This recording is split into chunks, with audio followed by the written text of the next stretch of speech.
France congés payés, excellente nouvelle pour les salariés algériens, mauvaise nouvelle pour les employeurs. Un bouleversement majeur vient d'être introduit en ce qui concerne les congés payés en France, et cela pourrait avoir un impact significatif sur de nombreux salariés algériens établis dans le pays. La Cour de cassation a récemment rendu des arrêts qui modifient considérablement la manière dont les congés payés sont pris en compte lorsque qu'un salarié est en arrêt maladie. Ces changements sont immédiatement applicables, ce qui signifie que les entreprises doivent se préparer à les mettre en œuvre. Ces arrêts récents de la Cour de cassation ont des implications importantes à la fois pour les employés et les entreprises. La plus haute juridiction française vise à aligner le droit français sur le droit européen en matière de congés payés et d'arrêt maladie. Dans cet article, nous expliquerons les conséquences de ces décisions relatives aux congés payés en France pour les entreprises et les salariés, dont les Algériens, et pourquoi ces changements sont d'ores et déjà applicables. Les arrêts de la Cour de cassation ont pour objectif principal de mettre en conformité le droit français avec le droit européen en matière de congés payés et d'arrêt maladie. Auparavant, le droit français stipulait que le salarié en arrêt maladie pour un motif non professionnel n'acquérait pas de droit à congé payé pendant son arrêt maladie, de même pour un arrêt maladie lié à un accident du travail ou une maladie professionnelle. Cependant, la directive européenne 2003/88 du 4 novembre 2003 établit que le salarié continue à accumuler des congés même en cas de maladie, qu'elle soit d'origine professionnelle ou non, ce qui contredisait la législation française. La France aurait dû transposer cette directive en droit national, ce qui n'a jamais été fait. La Cour administrative de Versailles avait d'ailleurs condamné l'État français à ce sujet en juillet dernier, une décision confirmée en appel et en cassation. En résumé, la Cour de cassation estime que le droit national doit être écarté en faveur de la conformité au droit européen. Ainsi, selon Marion Canguera, avocate spécialisée en droit du travail au cabinet des Ophélie, le salarié en arrêt maladie, peu importe qu'il s'agisse d'une maladie professionnelle ou non, continue donc à acquérir des congés payés, comme s'il avait travaillé pendant toute la durée de cet arrêt. De plus, un second arrêt de la Cour de cassation a également éliminé la disposition limitant à 1 an la période pendant laquelle un salarié arrêté après un accident du travail pouvait continuer à acquérir des congés payés. Par conséquent, il n'y a désormais plus de limite dans le temps pour l'accumulation des congés. L'une des questions majeures soulevées par ces changements est de savoir si le Code du travail français doit être amendé avant leur mise en œuvre. La réponse est non. Les employés peuvent immédiatement demander à leur employeur d'appliquer cette jurisprudence et saisir le Conseil de prud'homme en cas de refus. Pour les entreprises, cela signifie qu'elles doivent décider si elles se conforment volontairement à cette décision de la Cour de cassation ou si elles attendent d'être condamnées par les tribunaux. Les conséquences financières pour les employés en arrêt de longue durée peuvent être significatives si les entreprises ne respectent pas ces nouvelles règles.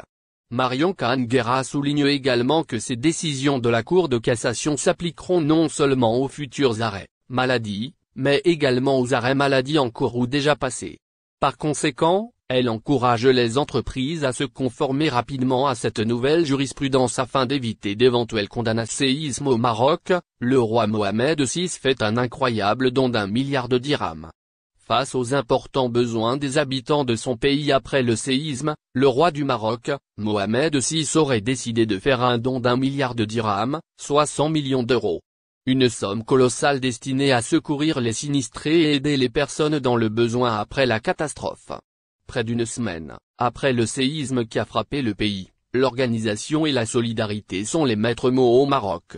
Pour rappel, le 9 septembre dernier, un puissant séisme de magnitude 7 a frappé le territoire faisant 2900 morts et 5500 blessés selon un bilan en date du mardi 12 septembre 2023. Très vite, de nombreux pays se sont mobilisés pour apporter de l'aide aux plus sinistrés. Comme l'a expliqué l'ancien ministre Dominique Strauss-Kahn qui vit au Maroc depuis plusieurs années, les besoins sont immédiats. Il y a d'abord les couvertures car il fait froid la nuit, il y a les problèmes alimentaires évidemment et il y a les problèmes qui touchent aux soins médicaux. Donc on achemine des matelas, de l'eau, des vivres, de l'huile, du blé, tout le nécessaire pour ces gens qui n'ont plus rien, affirma-t-il, ce mercredi 13 septembre au micro de la chaîne BFM TV. Dans le même temps, La Fédération internationale des sociétés de la Croix-Rouge et du Croissant-Rouge, FICR, a lancé mardi 11 septembre un appel de fonds d'environ 100 millions d'euros pour soutenir les opérations de secours au Maroc après le terrible séisme. Aujourd'hui, nous lançons un appel d'urgence afin d'intensifier notre action auprès du Croissant-Rouge marocain. Nous avons besoin de 100 millions de francs suisses et 105 millions d'euros pour pouvoir répondre aux besoins les plus urgents, a affirmé la directrice des opérations du FICR, Caroline Holt, lors d'un point de presse à Genève. Et le roi Mohamed VI qui s'est rendu ce mardi au centre hospitalier universitaire de Marrakech vient visiblement de répondre à cet appel pour aider son peuple. Selon la presse locale, le monarque qui a donné son sang à l'hôpital universitaire de Marrakech aurait en effet décidé de faire un don d'1 milliard de dirhams, environ 100 millions d'euros au fonds spécial du séisme ayant touché son pays. Sur proposition de son actionnaire principal, le roi Mohamed VI, le conseil d'administration d'Al-Mada a décidé d'accorder une contribution financière au fonds spécial pour la gestion des effets du tremblement de terre ayant touché le royaume du Maroc, sous la forme d'un don de 1 milliard de dirhams. Ce don sera versé au compte spécial créé sur hautes instructions royales le 11 septembre en vue de recueillir les initiatives solidaires face à cette catastrophe naturelle sans précédent, peut-on en effet lire dans les colonnes du média marocain le 300 pluies orageuses sur plusieurs wilayas de l'ouest du pays face à la montée rapide des eaux.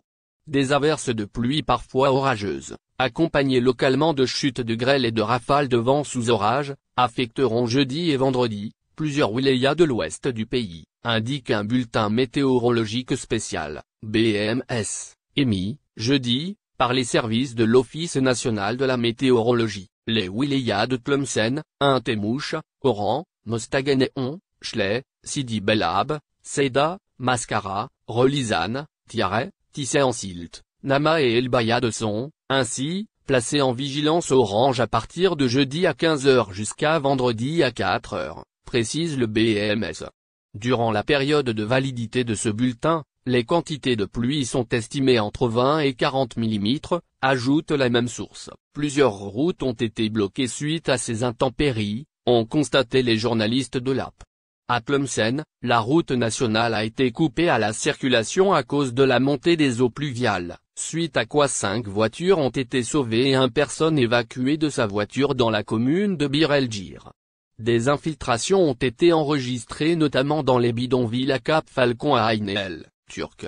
Dans la wilaya de Chley, les opérations de pompage des eaux de pluie se poursuivent à El Ketebia à Ouled Far ainsi qu'à Chetia, la commune de Mazouna à Relizane n'étant pas en reste. Les quantités d'eau accumulées pendant 2 heures de temps ont alimenté le cours des Oued, note la même source. Dans un BMS rendu public par l'Office national de la météorologie, ont été prévues des pluies sous forme d'averses orageuses accompagnées localement de chutes de grêle plusieurs wilayas du centre et de l'est du pays à partir de la soirée de ce. N'oubliez pas, abonnez-vous à notre chaîne Olive News et activez les notifications pour recevoir nos publications en temps réel.